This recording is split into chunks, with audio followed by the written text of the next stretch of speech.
go yard. I got so much motherfucking design on right now. Selamat pagi, kembali lagi bersama saya di podcast kali ini di mata kuliah Perkembangan Fisik Motorik Anak Usia Dini. Di sini saya mengundang satu bintang tamu yaitu Kak Diana untuk Diana dipersilakan. Baik, selamat pagi. Kalau ada proses. Baik, Kak Diana, bisa Kakak perkenalkan diri Kakak secara singkat? Baik, saya akan memperkenalkan diri saya. Perkenalkan, nama saya Adriana. Saya berkuliah di STK IPN Persada Katulistiwa Sintang, mengambil jurusan di Prodi Program Studi Pendidikan Guru Pendidikan Anak Usia Dini. Baiklah, Kak Diana, langsung saja kita ke pertanyaan yang pertama. Apa yang Kak Diana ketahui tentang susunan saraf? Susunan saraf itu merupakan jaringan kompleks yang memiliki peran penting untuk mengatur setiap kegiatan dalam tubuh kita. Terus untuk fungsi dari susunan sistem saraf apa aja sih, Kak? Fungsi sistem saraf adalah untuk menerima dan mengolah dan menyampaikan rangsangan dari seluruh organ. Sistem dan jaringan saraf yang kompleks ini dibagi menjadi dua jenis, yaitu sistem saraf pusat dan sistem saraf tepi. Bisa Kak Ana jelaskan dua jenis sistem saraf tersebut, Kak? Baiklah, saya akan menjelaskannya. Sistem saraf pusat terlebih dahulu. Sistem saraf pusat berperan dalam mengendalikan seluruh pengaturan dan pengolahan rangsangan. Contohnya gerakan emosi, pernapasan, denyut jantung, pikiran, suhu tubuh, hingga pelepasan berbagai hormon tubuh. Pelepasan hormon tubuh kita.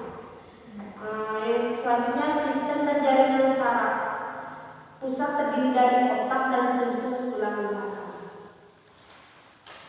Sedangkan saraf tepi adalah jaringan saraf yang menghubungkan sistem saraf pusat, otak, dan sumsum tulang belakang kita ke seluruh tubuh. Nah, kalau gerak refleks, apakah termasuk dari susunan sistem saraf, Kak? Kita mengenali pengertian gerak refleks dulu.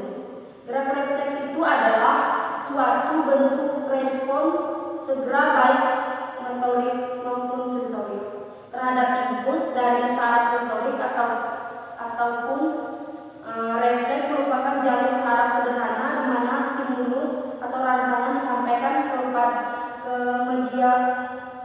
media spinalis. Bisa Kak Diana jelaskan secara lebih rinci sistem saraf pusat itu terdiri dari apa saja? Baik, sistem saraf. Saya akan menjelaskan sistem saraf secara umum, secara keseluruhan. Jadi, sistem saraf itu adalah dari beberapa bagian, yaitu otak, sumsum tulang belakang, dan sel-sel saraf neuron. Jadi, fungsi dari bagian-bagian ini saling berhubungan antara lain. Untuk sistem saraf terdiri dari otak terlebih dahulu. Saya akan menjelaskan yang terdiri dari otak. Otak adalah pusat kendali yang bertugas untuk mengatur segala fungsi tubuh, mulai dari gerakan, ekspresi, atau mengeluarkan hormon, daya pikir atau kognitif, sensasi hingga emosi kita. Selanjutnya sumsum tulang belakang. Kalau sumsum tulang belakang itu adalah bagian dari sistem saraf pusat. Sebagian rangsangan yang sifatnya refleks bisa melewati sumsum tulang belakang tanpa melewati otak. Jadi melalui sumsum belakang terlebih dahulu, baru melewati otak lagi. Yang selanjutnya sel saraf neuron.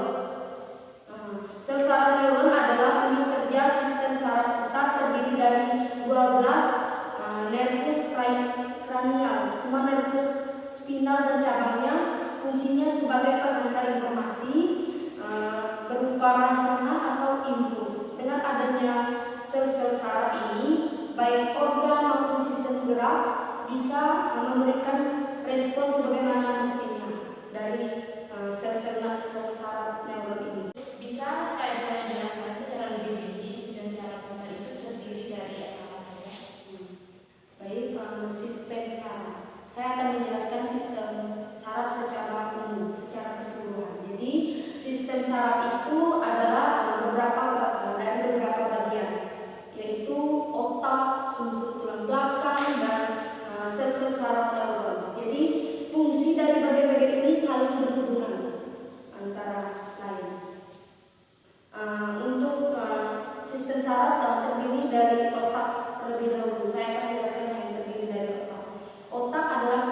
kendali yang bertugas untuk mengatur segala fungsi tubuh, mulai dari gerakan, ekspresi, atau mengeluarkan hormon, daya pikir atau kognitif, sensasi hingga emosi kita.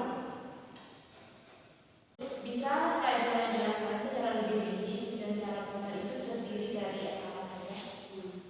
Baik, sistem saraf. Saya akan menjelaskan sistem saraf secara umum, secara keseluruhan. Jadi, sistem saraf itu adalah dari beberapa bagian, yaitu otak, sumsum tulang belakang, dan sel-sel saraf neuron. Jadi, fungsi dari bagian-bagian ini saling berhubungan antara lain. Untuk sistem saraf terdiri dari otak terlebih dahulu. Saya akan menjelaskan yang terdiri dari otak. Otak adalah pusat kendali yang bertugas untuk mengatur segala fungsi tubuh, mulai dari gerakan, ekspresi, atau mengeluarkan hormon, daya pikir atau kognitif, sensasi hingga emosi kita. Baik, sekian materi yang bisa saya berikan pada podcast kali ini. Terima kasih untuk Kak Belda yang sudah